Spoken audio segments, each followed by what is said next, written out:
طب وبعدين؟ طب وبعدين مسلسل إذاعي بيتناول مشكلاتنا مع أولادنا وإزاي نحلها. كتير مننا كأهل بيتصرف بطريقة عفوية ومتخيل إنها طريقة عادية، مش مدرك ولا مستوعب تأثير الطريقة بتاعته على شخصية ولاده سواء كانوا أطفال أو مراهقين، وإزاي إن الطريقة دي ممكن تأثر فيهم وفي مستقبلهم وفي شخصيتهم وفي تكوينهم. خلينا نقف مع الحلقة ونفهم إيه الطريقة اللي إحنا عملناها، تأثيرها إيه، هي غلط في إيه، ومش بس كده، خلينا نفكر ونتعلم إزاي نقدر نصلحها. ملك، فريدة، يلا الغدا جاهز عشان تتغدوا وتبدأوا مذاكرة. مذاكرة ايه يا ماما؟ احنا لسه مخلصين امتحانات. ما عشان نلحق كده أول بأول نقرا اللي خدناه جديد بدل ما يتكوم علينا لحد ليلة الامتحان اللي جاي، وبالذات الدراسات. ولا ايه رأيك يا فريدة؟ حاضر، انا هخلص وابدأ مذاكرة على طول. طيب فريدة بتاخد دراسات وحاجات صعبة، انا لسه في اولى ابتدائي. طيب ممكن نتفرج على حاجة واحنا بنتغدى؟ كنت عايزاكي تتفرجي على فيديوهات الأولمبيات اللي فاتت. في بنت يا ملك ما شاء الله خطيرة، وجملتها شبه الجملة اللي هتعمليها البطولة الجاية. اولمبيات ايه يا ماما؟ انا قصدي نشوف حلقة من مسلسل او نكمل الفيلم اللي ما كملناهوش امبارح عشان كان لازم ننام. طب اقول لك بلاش فرجة خالص، انا هخلص اكلي بسرعة والعب شوية باللعبة اللي بابا جابها لي معاه وهو جاي اجازته اللي فاتت من الكويت. يا سلام، ليه؟ هو احنا لسه في الأجازة ولا ايه؟ لا، هي نص ساعة أكل وراحة عشان تشوفوا وراكوا ايه قبل ما نروح النادي. ولا انت ناسية ان في تمرين؟ لا مش ناسية. ايوه يا جنى، شفتي الصورة؟ ايوه يا بنتي ما تقلقيش، انا سألت مامي لو حد قال حاجة على جروب الماميز، قالت لي لا، وقالت انها مش هتتكلم فكأن النمر لسه ما طلعتش، همضيها واجيبها لك بكره. جروب الماميز؟ دي ما عملتش حسابها، انا كنت بس عايزه امضي الورقه، لو ماما عرفت هتموتني. مفيش حل غير كده، وانتي شاطره، متاكده انك هتعرفي تعملي زيها؟ ما تقلقيش. طيب وانا هحاول اخد منها التليفون امسح اللي جاي على جروب الماميز قبل ما تقراه. فريده مش احسن تقولي لها بدل كل ده؟ مستحيل، حاولت في امتحان السنه اللي فاتت واخدت علقه كمان، واتحرمت من كل حاجه شهر، مش هواجه تاني ابدا. يا سلام يا مشمش، اهو ده بقى احلى وقت في اليوم. خلصت دوشة اتوبيسات المدارس والعيال روحوا وخلصوا خناقات الغدا والمذاكرة، هتلاقيهم بقى نازلين التمارين. انا بقى اشرب لي كوباية شاي المغربية واسمع ام كلثوم قبل بقى ما تبدأ فترة العشاء والنوم والخناق والزعيق والصوت العالي.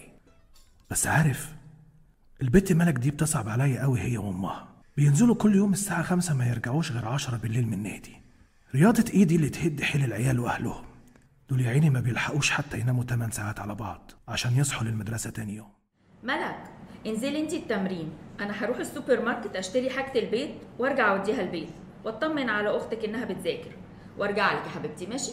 اوكي يا ماما، رنيلي وانا هطلع لك زي المرة اللي فاتت، ما تتعبيش نفسك وتنزلي تاخديني. ماشي يا حبيبتي، اوكي. ياه، اخيرا البنات كبرت وهعرف اشم نفسي شويه. اتفضلي يا فندم. عايزه ربع رومي وربع شيدر لو سمحت. الو، مساء الخير يا مدام منى، ازي حضرتك؟ الحمد لله خير يا كابتن. خير ان شاء الله، انا بس بطمن على ملك، هي مش بتيجي التمرين ليه؟ وحشتنا شقوتها. ملك بنتي مش بتيجي التمرين؟ هي كويسه، شكرا جدا على سؤالك. معلش انا اسفه، خلي الجبنه بعدين، حصل ظرف لازم امشي. خلاويص لسه، خلاويص لسه، خلاويص لسه. يا بنت اللذينه يا ملك، بتضحكي عليا؟ مفهماني انها في التمرين وهي بتيجي تلعب هنا؟ طيب اصبري عليا لما نروح. مدام منى، انا اسف لو عملت مشكله. انا مصدومه ومحرجه بصراحه، مش عارفه اقول لك ايه يا كوتش. هي بقى لها قد ايه مش بتحضر؟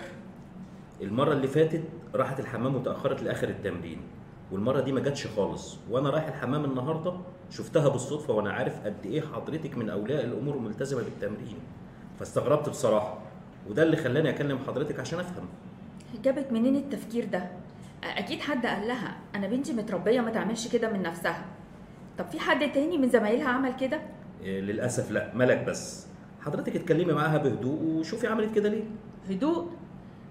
متاسفه قوي يا كابتن، انا لازم استاذن. ملك ماما، انت عارفه اللي عملتيه ده اسمه ايه؟ دلوقتي بتعيطي؟ ردي عليا. انت عارفه يعني ايه اسيبك في التمرين ارجع ما الاقيكيش؟ عارفه منظري ايه كأم فاشله قدام الكابتن بتاعك؟ عارفه يعني ايه ابقى مضيعه عمري عشانكم وانتوا مش مقدرين ده؟ يا ماما انا قلت لك كذا مره اني تعبت من التمرين، ولو انت تعبانه انا كمان تعبانه وعايزه اخد اجازه. نفسي العب، نفسي يوم اقعد في البيت وانام بدري زي صحابي. انا بنام في الفصل من التعب يا ماما. صحابك دول مش ابطال، انت بطله. عايزاني اسيبك تبطلي بعد كل التعب ده ولما تكبري تلوميني وتقولي لي ليه ما خلتنيش اكمل؟ انا ما قلتش ابطل جمباز، ممكن اكمل جمباز بس مش كل ده. ممكن اعمل حاجه تانية، ممكن ارسم، ممكن اتعلم رياضه تانية.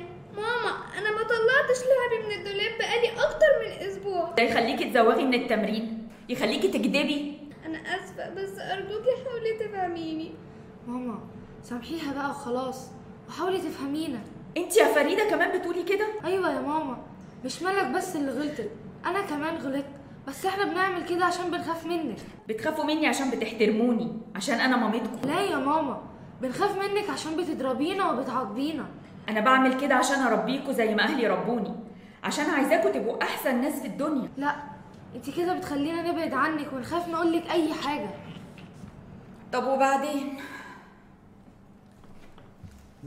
في الحقيقة الحلقة التانية فيها 3 نقط مهمين قوي لازم نتكلم عنهم. أول حاجة إيه الفرق ما بين العقاب وبين العواقب؟ العقاب الأثر بتاعه سلبي على المستوى النفسي، العواقب هو تحمل مسؤولية الشخص أو المراهق أو الفرد إنه إزاي يبدأ ينجزها بشكل ناجح. الحاجة التانية اللي عايز أتكلم فيها الفرق ما بين المهمات والأولويات.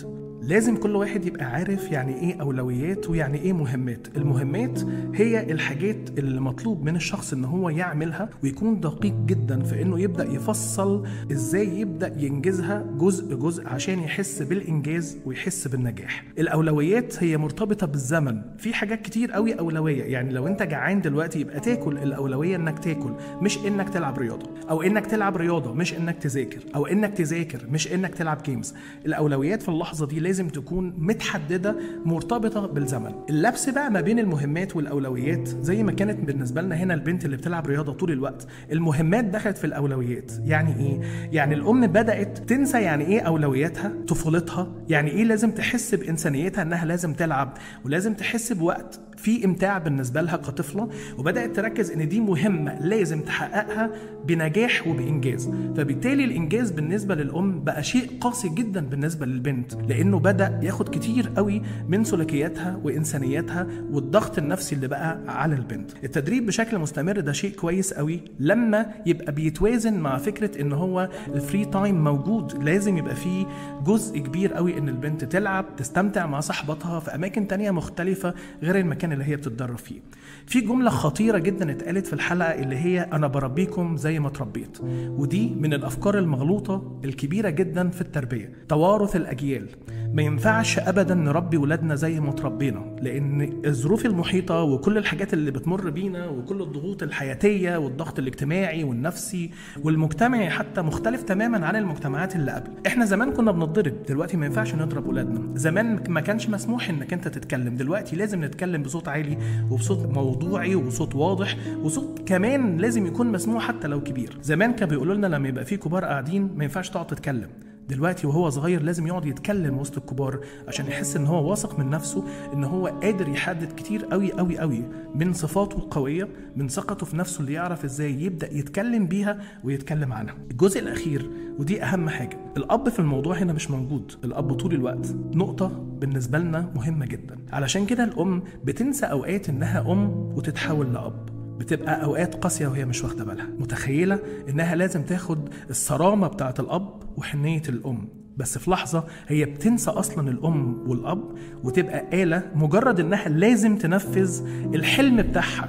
فبالتالي البنت الصغيرة بقت آلة لتحقيق حلم الأم مش حلم البنت. لازم نكون رحيمين جدا بولادنا، لازم يحققوا إنجازات ولازم يعملوا طموحات كتيرة جدا مش أعلى من إمكانياتهم، لازم يوصلوا لحد نقطة من التصالح والسلام النفسي إن هم يستمتعوا بكل حاجة بيعملوها حتى لو كانت قاسية، حتى لو كانت متعبة، لكن هي في الآخر هي اللي اختارتها. البنت لازم تختار حلمها والأم تساعدها على الحلم، لكن ما تجبرهاش أبدا إنها تنجح على حساب طفولتها.